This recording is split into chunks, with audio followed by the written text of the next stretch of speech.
సంగం డైరీపై తప్పుడు ప్రచారాలు చేసేవారిపై చట్టపరమైన చర్యలు తీసుకుంటామని సంగం డైరీ చైర్మన్ ధూళిపాళ్ల నరేంద్ర హెచ్చరించారు.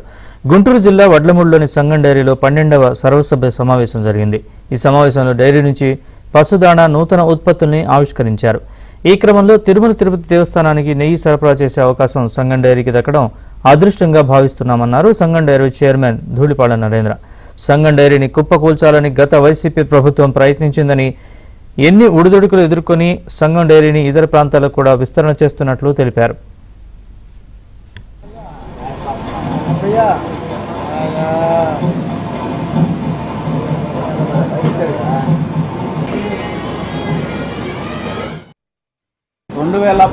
కోట్ల టర్నోవర్ని సంగం డైరీ సాధించడం జరిగింది. వచ్చే సంవత్సరానికి 2300 కోట్ల టర్నోవర్ని మేము నిర్దేశించుకున్నాం. అలాగే సంగం డైరీ ఉన్న ఉత్పత్తుల యొక్క నాణ్యతా ప్రమాణాలను పెంచడం, అదేవిధంగా నిల్వ సమయాన్ని కూడా పెంచే విధంగా పలు మార్పులు మేము తీసుకొస్తా ఉన్నాం.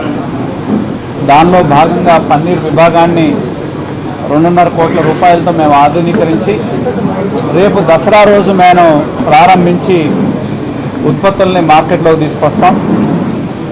అదేవిధంగా మేము పాలకవర్గం ఒక ఇన్నోవేషన్ సెంటర్కి పాలకవర్గం 2.5 కోట్ల రూపాయలతో దానికి సంబంధించిన ఎక్విప్మెంట్ కానీ వాటన్నింటినీ కొనుగోలు చేయడానికి ఆమోదం తెలపడం జరిగింది.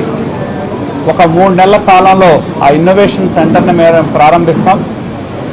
మారుతున్న కాలానికి అనుగుణంగా, మారుతున్న అభిరుచులకు అనుగుణంగా కొత్త ఉత్పత్తుల్ని మార్కెట్లోకి తీసుకురావడానికి మేము పనిచేయడం జరుగుతుందని చెప్పి కూడా నేను తెలియజేస్తాను.